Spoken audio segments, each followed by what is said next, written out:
All right. I haven't done a little repair video in a little while. And the last one you seen was of the Sebring. So it's March 10th. And we're into spring-like weather here. Mud all over the place. Tankenstein's still in there. I have to work on it yet. Oh, that's another project. If you're new to my channel, you should check out Tankenstein. So we got a little brake problem with this. A friend of mine, customer, complained that they thought the wheel bearings were falling out of the front of this. I took for a drive. I couldn't hear anything until lower speeds at 40k.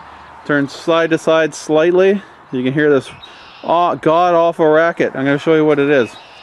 But first we're going to check the front end because I don't know when the last time it was checked. So let's get at her. Alright, with the jack under the lower control arm, unloading the ball joints, because the spring's on the pushing downwards on the bottom of the control arm. I'm going to show you what we got here. I think the front end's falling out of it as well. Now, I just checked the bottom ball joint by lifting it up and down. Now, normally I would check the top when I'm by myself by pushing in and out. It seems okay. So I'm going to put the camera down below and then we're going to have a look underneath. Okay, I'm going to try to show you what's going on. And since I'm by myself, I will use this later to watch the top ball joint because I can't really tell. I think it's alright. The bottom's falling out though. Try not to. You can see it. Lots of play. Alright, so they did brake pads 2 years ago on this, a friend of hers, and they're probably still thick enough, but I'm not mixing old rotors with new pads because it's just having trouble. See how the rust build up here? Now, the problem she's complaining about is when she's going down the road, it feels like the wheel bearing, as I stated before, when you turn slide to side. What I think is going to happen is the rotor is flexing. They will flex a little bit, believe it or not. You wouldn't think they would, but they will. There's a lot of forces on that. Anyway, what I think it's doing is shoving it into the backing plate right there. You see how close it is. Anyway, she hauls horses with this too as well. Let me get a shot of this. You see the inside rotor? It's like not even braking on that. Not good. Not good at all. So we're going to go ahead and put pads and rotors on this. And I'm pretty sure most of her noise is going to go away. You can see it scraping on that for a long time now. Okay, the first thing we're going to do is knock this caliper off the shoe here. This is called a caliper shoe, in case anybody's wondering. And it's got slides in here for the pads. If you don't clean them right, or the sliders, you'll have all kinds of brake issues. Went over that in another video. Anyway, let's knock this off. 2 1/2-inch or 13mm bolts going through, one on the top, one on the bottom, right there. Okay, sometimes helps to get in here with a screwdriver and push the pistons back. This feels like a dual piston system, but this is what I have on hand, so we're going to use this tire iron. And try not to let your friggin' caliper hang on the flex line if you can help it. Especially with these Fords, some of them, no, this one doesn't have it. Some of them have a steel clip that goes on the A-arm, and they tend to seize in there. Now these are some kind of Bakelite piston here, so you got to be careful not to push them back with the screwdriver because you can see right there there's some scarring going on. So we'll put that aside. Okay, we'll get the pads out of here, and I suspect these are stuck in here where some of the noise is coming from. You can see the heat cracks in them from overheating, and they are getting thin. They're not wore very good, but we're not going to reuse those. I should have a screwdriver. I should go in the garage, climb through the garage and get a screwdriver for this, but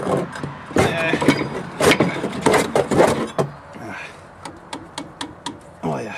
And I can tell you right now, because this is so tight coming out of here, that there's a like a tin-like stainless steel slide right here. Underneath it, this thing here corrodes with rust, and it pushes on the brake pad, and you get them stuck in there like that. So we're going to take care of that. This one's the same thing. It's got some heat cracks through it. Not too bad. Now you can see we're dealing with uneven wear, so right away I know those slides down there they're not working. putting more pressure on the inside, and that means reduced braking. You can see how that one's wore flat. That one's still got a long way to go. So next thing, we'll knock this off. The caliper shoe, I think that's an 18mm in there. Let's get one and find out. Okay, it's an 18mm, and I've chosen to use a Johnson bar because that's all I have on hand right now. You can use an air ratchet, impact gun, whatever you want. I'm just too lazy to dig mine out. I have one in the garage. It's too hard to get out right now. I'm not in a hurry. Anyway, take these two out, one here and one down here. Knock those bolts out. Okay, should pull right off now. On further inspection, I can see some of these rubbers are all ripped off. So I think I might have some at home, at work in the toolbox. So I try to save her some money by, you know, I don't need a whole kit if these ones are still good. You know what I mean? Sometimes it's better off to replace the slides, but okay, we're gonna knock these off next, or the rotor, and I'll show you what's going on. Okay, so most of these are stuck on there. They've been on there for years. So use whatever you can find that's heavy. I just happen to have an axe. I could find my sledgehammer if I dug for half an hour, but this is what I'm going to use. Now lightly tap it here. Hit it like it owes you money. Now a little bit of penetrating oil here would help too.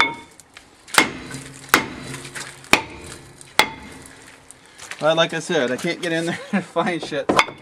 That's what we get. There, remove that sucker off there. It's not going to be pleasant or easy. Okay. I could see that wasn't working very good. And I suspect this was what was making all her noises in the corners. Now, you can see where it's been rubbing here. There's a shiny spot right there. And it's dug a hole right through it. So, next step is we'll have to clean all this mess up. I like to take the die grinder, clean the backing plate. If you got anything stuck under there, any chunks of dirt, it'll make it vibrate, because the rotor won't be sitting on this plane level. It'll be cocked out like that, and it'll be vibrating as it turns. So that's the next step. We'll go ahead and I'm probably gonna have to wait till the next night to clean this up, because I don't have the proper tools here to do that. But yeah, so next step, I guess I could make sure my parts fit. You should do that always before you so always make sure your parts fit before you get into a job, because if you're driving the car you're fixing, you got it apart, guess what? You got to walk to the store or put it back together and then drive it there. Anyway, alright, it's a few days later. Anyway, we're going to take these things out, these sliders out. Sometimes you have to heat these up with a torch red, because they'll be stuck in, seized. If you have to do that, you can sometimes peel these rubbers over top of here to save them, or you can just buy a new slider pin kit, which I would do. Anyway, we'll get rid of these. They got to be re-lubed. Okay, next I'm gonna, before I take these off, because I need to reuse them, I'm gonna use the caliper shoe to hold these in place while I take the wire brush to them to clean up this side, and then we're gonna take them off and clean up the underside. So anyway, just be careful. If you catch a sharp edge, it'll rip it right out of there. Anyway, you get the idea. Recording or not. Here.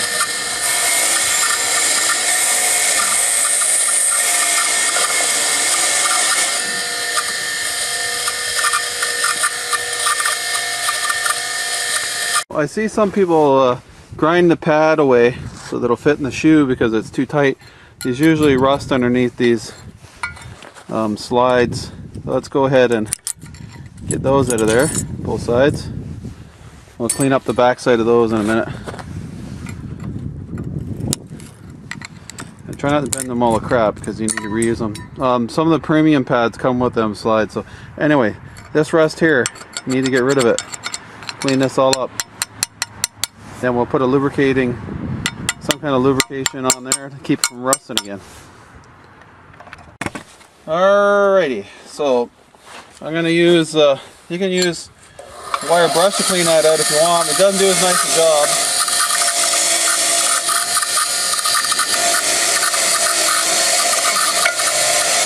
It'll work, but you can see,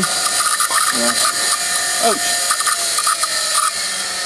It'll work, but you can see, I get this in camera, guys. Sorry about this, I can't see. You can see all that rust build up right there.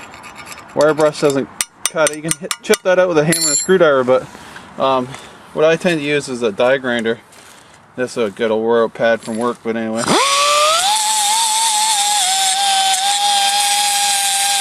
The idea is to clean the rust off it, not grind it all the crap.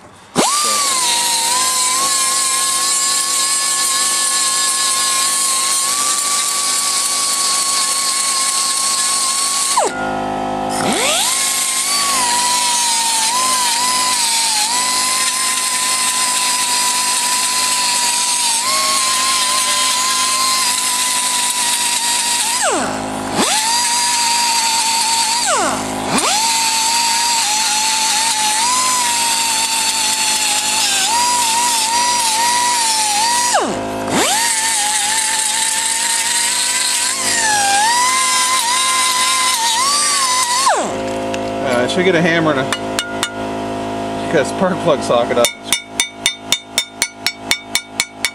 Get rid of that crap. Anyway, you want them to look something like this. You don't want to grind too much away, but you need to get rid of that rust. Now we're going to come back in a minute and put some lubrication in there to keep it from corroding again. Now do this to all of them.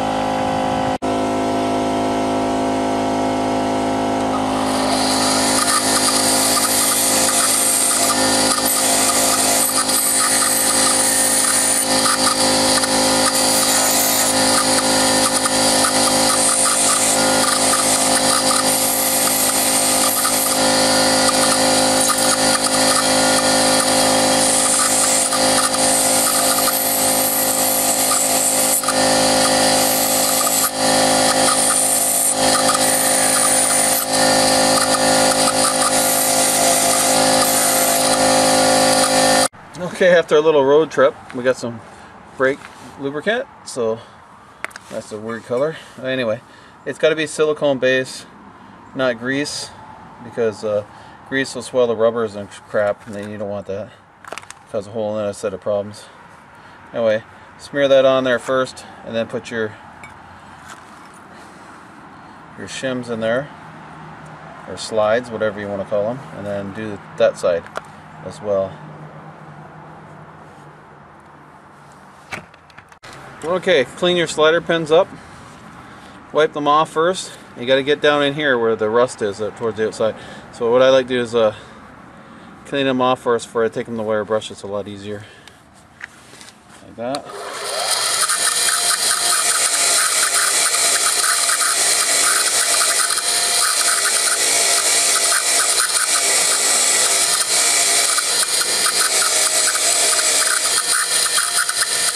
Okay, lube your pins up, maybe not that much in there, but then put your rubbers back on and reinstall.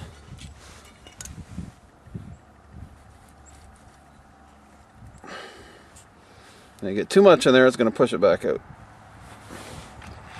Okay, make sure your wheel hub is clean. This one's not too bad. If you have any buildup on one side or another, like if there was a hole through there and the rust build up, when you put it back, the rotor back on, it's going to be all crooked and it'll cause a big time vibration. Now, the other thing I'm going to do is push this backing plate back. Hopefully it doesn't scrape. And we're going to test fit the rotor on there. Oh man, it's cold out here. Make sure it doesn't scrape. You can hear it scraping a little bit there. I'm going to do an adjustment. It's all that rust in there. Should knock that out with a screwdriver. Okay, after the rust is cleaned out, give it a little spin, make sure that backing plate's not touching.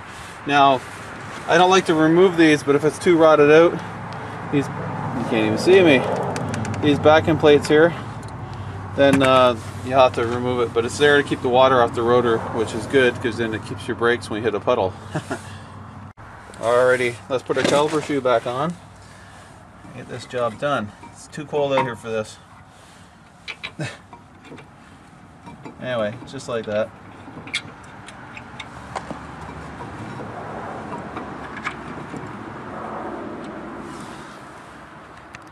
Alright, so we're installing our new pads. I like to put this brake squeal thing here so that when the rotor is moving forward, that it pulls away from it it makes more of a louder of a noise than if you put it the other way. It doesn't seem to want to squeal as bad.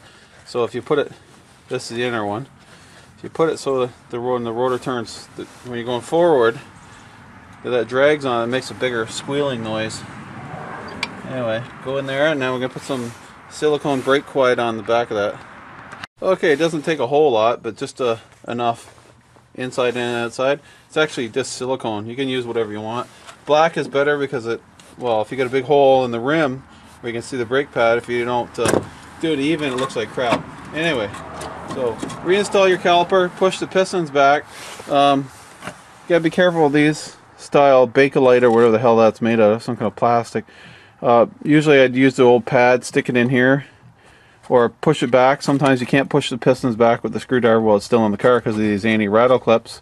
So your best bet is do it after a big pair of water pumps or channel locks, or it works good if you put another pad in here and then you push it back, or you can push one at a time, but you got to be careful of these. Okay guys, so I'll reinstall the caliper and we're going to leave it right there. It's awful cold out here. Anyway guys, I'll talk to you later.